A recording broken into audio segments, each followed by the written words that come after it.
a lot of startups, the title's a title. We don't care. We're going to give everyone VP of product or VP of design. And sometimes that stuff is great.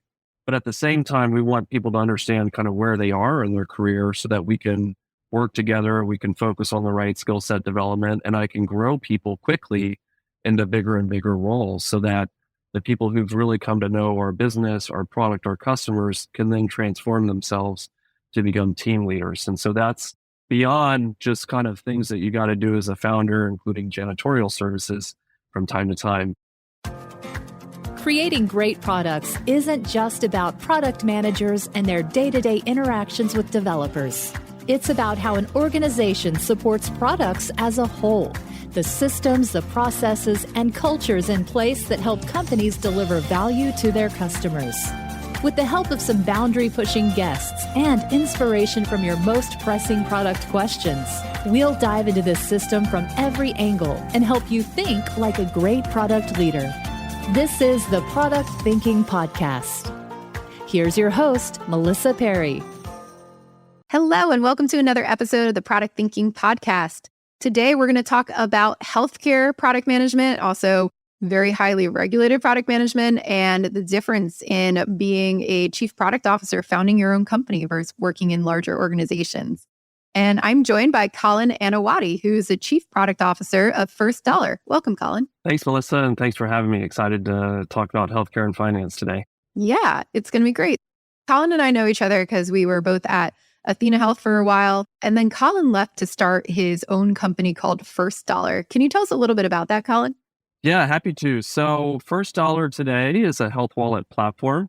We provide our services to plan administrators. Plan administrators can include health plans, TPAs, financial institutions, or brokers who are looking for a modern solution for designing and administrating health benefits. For consumers, we try to make it super simple to utilize those benefits. And the benefits I'm talking about is that tax acronym soup. So HSAs, FSAs, HRAs, but also some of the new benefits you're seeing health plans offer to help differentiate their plan or to hit some of those social determinants issues, whether it's paying for care, transportation for care, or just being able to afford some healthy groceries. Cool. And how'd you come up with this idea? Well, at Athena Health, part of our benefits were an HSA. Plus, we were kind of front row seeing how providers were incentivized to get compensated and to help consumers change their behavior. And we thought the HSA was a very untapped way to help incentivize those under a high deductible plan to become more informed, to shop for their care, and hopefully also stretch their dollar by understanding the tax advantage nature of it and also the investability of those dollars that we're saving in our HSA. That's how we got started. Over the course of a few years, we pivoted and we realized that the reason so many people have a very consistent experience or a very similar experience and arguably a very broken experience is that the industry is largely powered by two 20-year-old kind of mainframe solutions. And that's when we kind of landed on the opportunity to be, sometimes we allude to ourselves as Stripe for healthcare, but that's exactly what we offer to the market as a platform of apps, widgets, and APIs to be able to offer these benefits. And not just in a better experience, but also embed them where the member is already going or the member prefers to go, such as your insurance portal or your 401k portal or somewhere else that you may already be managing both your finances and your healthcare. So it took me a while personally to figure out what an HSA is. And we also have a bunch of people in Europe who are probably listening to this and going, what? Because of American healthcare. Yeah. But can you tell us a little bit about what is an HSA and why would somebody want that? Yeah, so there's a few account types, HSA included, that are created by the US government to help us and employers kind of augment cover care and try to make it a little bit more affordable through kind of pre-tax contributions. The great thing about the HSA versus what a lot of people confuse it with is the FSA is it's the only benefit you and I receive whereby once I left Athena, I still kept my benefit. I was able to keep my HSA, I could keep putting money in it, I could keep investing in it, whereas the FSAs and the HRAs are very much tied to your employment. So that's a good thing when the employer is putting contributions on it. It's a bad thing because it's just incentivizing you to spend it down to zero every year, or you lose that money. And so I'm a big fan of HSAs, and a lot of the work we do on the policy front is try to expand HSAs to more people. The code for HSAs was written back in 2006. And at the time, high deductible was a new concept. Now everyone has a high deductible and premiums are out of control. And so I do think, generally speaking, HSA should be something all Americans have access to. Yeah, I really like that. I know for us too, it's only available on high deductible plans, but depending on where you get the high deductible plan, for me, it's like $1,500 at Harvard. But for some other people in South Carolina, it's like $7,000, and that counts as high deductible. So I'm really appreciating your fight for getting expanded access to this, because I really do think it's a great tool. Yeah, that's right. And it's excluded from veterans. And if you're on Medicare, you can still use your HSA funds. You just can't contribute to it anymore. And we're having the silver tsunamis coming. And my mom included was still working up until last year. And so she was ineligible to continue to receive contributions to her HSA because she had to switch to Medicare. And even in a universal healthcare system or Medicare for all, it's just unreasonable that the government can pay for everything from assisted living to end of life care and palliative care. And so, again, I just generally think the HSA could be simplified and made more available to more people. And that would be a huge benefit to Americans. So you have been working in healthcare now for a while. You've also got the financial side. These are two incredibly complex domains, tons of legislature, tons of compliance, tons of really knowing the nitty gritty about how all this works. How did you get up to speed on this domain? So I had the benefit of working in healthcare for kind of the last 6 years. And previously I'd spent some time in the prepaid industry, but a lot had changed. And so what you've seen is this rise in banking as a service. And that was an opportunity for us to get started offering financial products for much cheaper than what was required even 10 years ago to offer a card program or to integrate with a bank and work with a bank. And so there was a moment in time where I think now was a good time to go and try to attack the financial services companies that were historically offering HSAs. And honestly, how we got up to speed is just through what you expect of high capacity people. You got to go out there, you got to find the resources, you got to Google it. I talked with a lot of industry people at Visa, at MasterCard. There's nonprofit groups that help with the administration and the rules we have to follow around FSAs. So there was a lot of that I did up front. And then as in my capacity as CPO, assemble that content in a digestible format and bring it to the team and help them get educated. Through that process, it also helped us assemble our advisory board, which is a more formal cadence we do once a month with various industry experts. And that allows my team kind of front to have direct exposure, ask questions as we're building things. And that's been super helpful. I love how you're touching on this and what you did to go learn. I think there's a really big debate in product management about, do I need a domain expert? And I think we both probably worked with a bunch of domain experts who then became product managers afterwards in healthcare or other industries. But then there's also a question of like, do I need that person to be a subject matter expert? Do I need just a great product manager? And can I teach them about domain expertise? But I'm running into that a lot with finding chief product officers. I've seen that a lot in training people to be product managers. What's your opinion on that? When might you need a specific domain expert and you train them in product? Or what do you think about with the flip of getting up to speed in your domain instead? This is a fun question, and it's one we still debate internally on a role-by-role basis. As we were kind of chatting at the start of this podcast, First Dollar kind of sits squarely at the intersections of finance and healthcare. Both of those industries, on the surface, I think you and I interact with them, everyone interacts with them, but they're really made up of a bunch of billion-dollar segments. Within finance, you have banking and processing and investments and broker-dealers and all these other smaller sectors, just like you do in healthcare. And so finding someone with expertise also means going down usually a couple of levels in certain sectors to find the people who really know the domain. And so that's been somewhat of a challenge for us, but I think we've done a pretty good job of taking a blended approach. And so I'm usually looking for one or the other. When it comes to product management, I think it's kind of understood. You need to, especially in a startup, you need to have some experience of the trade. You got to be able to kind of manage a backlog. You got to know how to do problem discovery and work with customers. That's kind of a given.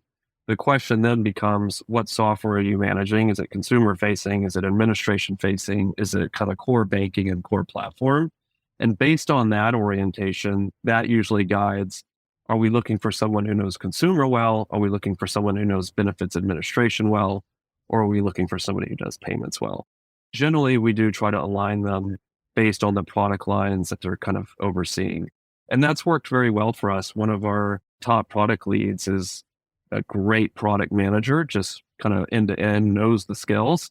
It was very new for her to join and do finance and to do healthcare. But, when you hire startups, you're looking for people with drive and you're looking for people with that kind of unsatisfied curiosity to keep learning and keep growing. And I think if you have those combinations, plus you've taken one of your courses and you're a great product manager, you can come here and thrive. And I think that's true really for any other industry.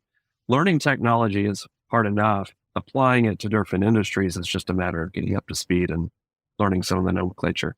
Very cool. I agree with that wholeheartedly too. I do think it's like, if you got a great product manager, they're usually going to want to learn about new things. And that curiosity is key there. When you're thinking about designing your organization too, because you got that complexity and you've got a bunch of product managers who are learning these things for the first time, are you doing anything else to help them get up to speed? Like I've seen some places embed subject matter experts, or they have an open reach to different advisors. What does your team have access to learn more about their regulations and compliance and stuff? Yeah, our VP of compliance, and that's not a scary name for us, and it's not a scary guy. He's awesome. He helps run and facilitate a bunch of training programs that kind of touch up, because our financial products are regulated by the IRS, including the Department of Labor and other aspects. He has helped put together training programs that really kind of apply universally, whether you're in success or you're building out some of these programs like a flexible spending account. So that's one thing we do, which is some formal training. The other thing we do is we join some of the nonprofits that are governing these programs. And with that comes it is a little bit black and white and dry, but a ton of literature that people then have access to. And then the third piece I touched on earlier is, just to your point, bringing in subject matter expertise. Either they were the right fit, right product management, right background, and we hire them on the team, or they're just an industry expert and we bring them into our formal advisory board or our formal technical board if you're an engineer, and we do those engagements with those folks on a monthly basis. So you just said the VP of compliance is not scary, which I'm sure a bunch of people just listened to and went, our VP of compliance is scary, for our legal team. But I know that that's an issue for a lot of people who do work in heavily regulated areas. What do you guys do on your team to make the VP of compliance less scary and to make legal not feel like such a roadblock that they just say no to absolutely everything? Great question, and one that I'm really proud about, because arguably anyone dealing with credit card data, you and I's social security number or birth date, we really all should be adhering to SOC 2 and HIPAA and all of those privacy safeguards because of the amount of hacks and data leaks that are happening. And so from Jump Street, we really incorporated security ops into our development, our definitions of done, so that culturally this stuff was, one, never scary, but two, would never become a hindrance on velocity. We just addressed it, we embedded it in the culture, and we've done a similar thing with compliance. And what we really liked about Jeff, our VP of compliance, is he's the right kind of person where he doesn't want compliance to be in the way, but he, like we've done with security ops, wants to embed it in the culture and have an equal parts of respect for it rather than fear. And we have a great partnership across product engineering, legal, and compliance to just kind of understand and obey the industries, two very regulated industries, just so we're not creating further versions of technical debt down the road that we've got to walk back on. And again, it's just been one of our pillars of culture, not just at a company level, but also in a product development at the product organization level too. What would be your advice for companies that are trying to set up a way for product development to work? They might be new to product development. I've worked with lots of banks, let's say, who are trying to navigate. We have this legal team over here, and we would love our product managers to be experimenting and talking to users. But what they tend to do is they always make them go ask legal for permission first. And then they're not sure, like legal becomes a gatekeeper. They say no to everything. or they can't get in touch with legal and it says, hey, it has to end up on our desk and we have to review it later. What's your advice for setting up this working relationship you're talking about for those companies? Yeah.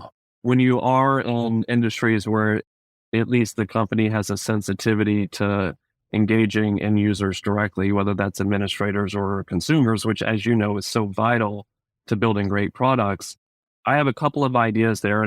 One is kind of ask for permission once to create a consumer advisory board or a patient advisory board and get some of your end users subscribed that way and just kind of design it with legal and compliance to where you have a safe forum that they've approved, that consumers are aware of, that when they join, there's these certain functions and discussions are going to happen. That's thing one. And I think depending on the flexibility, you can kind of incorporate it in your terms of service that from time to time, whether it's anonymous data or outreach from one of our team members, we're going to engage customers for feedback under the privacy rules and regulations that we follow. And so kind of blessing it and getting it incorporated from Jump Street is another approach that I think folks can do. As you know, it's not uncommon. A lot of consumers want to give their opinion. They want the product to get better. And so I think it's generally just getting legal and compliance to understand the benefit to reaching out and also in ensuring that you're not going to violate their privacy, especially as we talk about sensitive subjects like finance and healthcare. Yeah, I really like that. I never thought about putting it into the terms of service, but that's a really cool way to start that contract earlier. Did you know I have a course for product managers that you could take? It's called Product Institute. Over the past 7 years, I've been working with individuals, teams, and companies to upskill their product chops through my fully online school. We have an ever-growing list of courses to help you work through your current product dilemma. Visit productinstitute.com and learn to think like a great product manager. Use code THINKING to save $200 at checkout on our premier course, Product Management Foundations. You've now worked at smaller companies. You worked at large company. Athena was, for those people who don't know, it was like 5,000 people. And then you started your own company. What have you learned going big company versus small company, being a founder, CPO? What's the differences between those different scenarios and what was most surprising to you making that jump? Yeah. So, Athena Health was a great experience for me. I had never worked at a company that large. And what I got to learn during that process working with you was how do we chain commander's intent and still manage and grow a zone and keep everyone kind of marching in the same order as I, as an entrepreneur and startup founder, abstracted myself away from being able to influence the individual teams. So that was something I really enjoyed learning. And I took a lot of things and applied that even in a smaller startup, especially now because it's a post-pandemic world and everyone's remote. And so I don't get the benefit of the side of the desk conversations like we used to when we did startups in the proverbial garage. And so having really good ways to communicate and simplify strategy and keep everyone marching in the same direction has been a really useful artifact that I've brought down from a big company to now our new startup. And so that's kind of thing one that big companies taught me that I am now applying in our hybrid startup. And I think this is a bit of a cliche. It's a generalized statement, but the biggest difference is just this push for velocity. And I don't mean that purely from an engineering perspective, which is a metric we often measure, but really from a whole company perspective, from engaging the customer to understanding the problem, to experimenting with solutions and rapid prototyping, to shipping a half-baked MVP and actually being proud about it, knowing it's not perfect, but really trying to keep those iteration and that feedback loop very tight, very fast, and trying to get to product market fit so that you get to the next inflection point and the startup can continue to grow. And bigger businesses, they don't always have to worry about that, right? The product's maturing. With that, processes around it are maturing. You have a much bigger change management because your customer base is so big. Nobody wants to risk the golden goose that's laying all the revenue to then feed the R&D group. So the incentives just kind of change. And I think that's the biggest difference on the surface. And not all big companies are slow in that way, but that is just naturally what happens. And it will certainly happen to First Dollar as we grow. Yeah, as anything gets bigger, it always gets slower and it loses a lot of that juice that gives startups that speed and that edge to get to places. As you add more people, you add more complexity. That's always what happens. So you are chief product officer, founder too. And it's a little bit not untraditional, but I will say what I typically see in startups, right, is you've got your CEO who kind of runs product for a while, then decides they want to be a CEO and hires a product leader, right? But you and Jason were like, you're going to be CEO, I'll be chief product officer, which is cool. So when you're thinking about starting it from scratch as a chief product officer, what skills are you bringing in there? How are you thinking about structuring your team from the beginning that's different than maybe like a CEO trying to bring in somebody later? What edge do you think it gives you?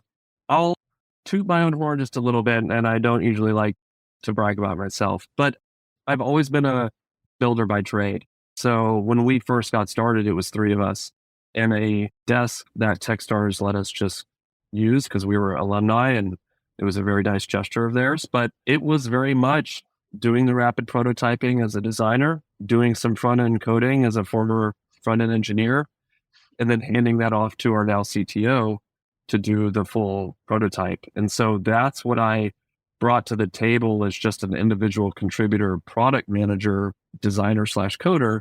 But having done the entrepreneurial thing, Jason and I work well together on the strategic aspects, the investment deck, the opportunity, the go-to-market strategy, the fundraising. And so I'm still supporting that, but as a small team, just trying to put together the early iterations of what it is we want to sell and market. I do have a little bit of a Swiss Army knife to my ability to do a lot of that in the early days. Yeah, I think that's such an important skill set. And I think you have such an interesting background because you can do that. Like I've seen you lead large teams before. And then with First Dollar, you watch you jump in from the beginning, be able to do the prototyping, do those things. When you're thinking about growing this too, like what's your next wave for First Dollar as you think about growing the product team? How's your position going to change? What are you going to keep doing? What have you been doing with your product management team too as they grow? That's also something that I think about. And the opportunity that I think most startups afford people is just a lot of personal growth. And hopefully with that too, also career growth. So this was something else I was able to kind of take away from Athena, but we've instituted a lot of really great career pathing and giving people a little bit more perspective instead of a lot of startups, the title's a title. We don't care. We're going to give everyone VP of product or VP of design. And sometimes that stuff is great. But at the same time, we want people to understand kind of where they are in their career so that we can work together. We can focus on the right skill set development, and I can grow people quickly into bigger and bigger roles so that the people who've really come to know our business, our product, our customers can then transform themselves to become team leaders. And so that's beyond just kind of things that you got to do as a founder, including janitorial services from time to time. That's also where I put a lot of my energy to make sure my team can grow as we grow. And so that's, again, just something that I spend a lot more energy on than I used to. That's great. And it keeps them with the company, right? Giving them those career paths so that they can get into it. They see a place for them to go and they see you leveling up and then they can see that they can level up and they've got a lot of that space, which is nice. Yeah. So with First Dollar too, because you're in such a highly regulated business, how was that getting started? Because I work with a bunch of founders through HBS and through other places. And when they go to tackle these industries like this one, it's you have to infiltrate banking, you have to infiltrate healthcare. They're so highly regulated. There's so many really large company players, not even to mention the government. Like, what was your biggest challenge getting this off the ground with all that complexity that goes into that? Yeah. Part of this will kind of feed into our pivot. So when we started First Dollar, the mission and vision, and it's still a pillar of our product strategy, was to help people shop for care. That's a wide aperture. What you need is a lot different than what I need. And I think to do those kind of companies well, you're looking at a Hims or a Hers or an Omada, things that are very focused on a condition and then kind of going deep and expanding that way, especially in a direct to consumer sense. And so when we were thinking about the HSA, it was from the lens of who is most incentivized to shop. And it's people on a high deductible plan because they're covering so much out of pocket. And that was where we got started. What we didn't fully appreciate was how much that HSA and that high deductible plan was a real limiter, lots of tension, and us actually doing direct to consumer. You spend $1 on Facebook, guess what? 20 or 30% of people are actually eligible because of that HDHP, HSA contingency. When we wanted to offer an HSA, some of the incumbents we are now challenging had $250,000 startup fees, would take 9 to 12 months to get us a card and market. And we said, somewhat foolishly, well, hey, there's all of this activity happening in banking as a service land. We can get started in a way that SaaS companies or companies that benefit from SaaS do, very little bit upfront, pay as you go kind of a model, generally speaking. And we partnered with a great banking as a service provider. Then we kind of went from there. We got an HSA in market in 4 months, but it was a very minimum viable product. We didn't even fully account for things like overlapping tax years. And so Melissa has all the way up until April 15th to make a contribution for last year. So your out of box checking account that you get from a lot of banking as a service providers doesn't cut it. It doesn't account for those things. The account statements are factually wrong. The 1099s and 5498 tax forms don't work. And so somewhat by accident, we realized we were having to build a lot more than we ever accounted for. And that's also when we realized the opportunity that the market needed more platforms to get HSAs and FSAs fully stood up, fully embedded, fully white labeled, all the things that we've kind of become accustomed to with most other services. That's when we kind of pivoted and said, you know what, we need to be Stripe for healthcare. There's a much bigger opportunity here than trying to build out a generic marketplace. Wow, that's such a great pivot into there too. So who are your customers now that you're working with? Like, who are you selling these to? Yeah, so end user are you and I, employees and employers, but we don't sell direct to employers. We sell into health plans, third-party administrators or TPAs. And then financial institutions are actually a big player in consumer-directed health, surprisingly or not. Fidelity is one of the biggest HSA providers because they pair that as a retirement product next to their 401k. But they Oh, also cool. do FSAs and CDH and a bunch of other banks as well. So we do service financial institutions who are also looking for a better platform. Nice. And when you're thinking about health tech going in the future, what makes you excited about it? Where do you see it evolving? I will kind of answer that from the lens of FinHealth, and that's kind of how we describe what it is that we're focused on. There was a survey that I think the Kaufman Group put out. Half of Americans are having a lot of trouble affording care, and 41% of Americans are in debt from a previous medical bill. And as you can probably gather, your uninsured adults, your African Americans and Hispanics, your lower income folks are just disproportionately affected. And so what I think makes me most excited about what FinTech can do for healthcare is start to address some of these health inequities, distribute the cost burden a little bit more, making it easier for employers and health plans and even my family to contribute to my health. 1/3 of GoFundMe is medical debt, for example. And I think if we can tie all this together in a better way, then we can really start to incentivize material outcomes that folks can bank on, no pun intended. So that's where I think FinTech can go if we don't keep it segregated as just a financial instrument. We tie it a little bit more close with the health plan for some of these social determinant issues, helping to close care gaps. And even in the kind of underbelly, if you will, of healthcare administration, let's just clean up the paper. Let's streamline how we exchange data. All of that, I think, is pretty related to finance as well. I'm hearing there's a lot of overlap in the healthcare billing, admin, that type of pieces that go back into the banking and different areas that way. Yeah, I made a joke with my wife when we had our first baby that Amex and Amazon.com were the first to know. And there's something to be said based on your card spending that it's even predictable kind of what's coming in your life. I think Amex had the ability to predict divorces as well, just based on where spending started occurring on the card. And it's shocking how little visibility health plans have in under deductible spending and out of pocket spending. And it's just because this stuff is largely lived in completely separate silos. And so that's, I think, tying all this stuff together, financial wellness or FinHealth, is really going to be an exciting next decade, if not longer. Where is it all living right now? Like when you say silos, where does all the information kind of break down and disseminate when it comes to healthcare? The parallels between finance and healthcare have been striking, and we talked a little bit about the size and then the various sectors, but also the infrastructure and the data.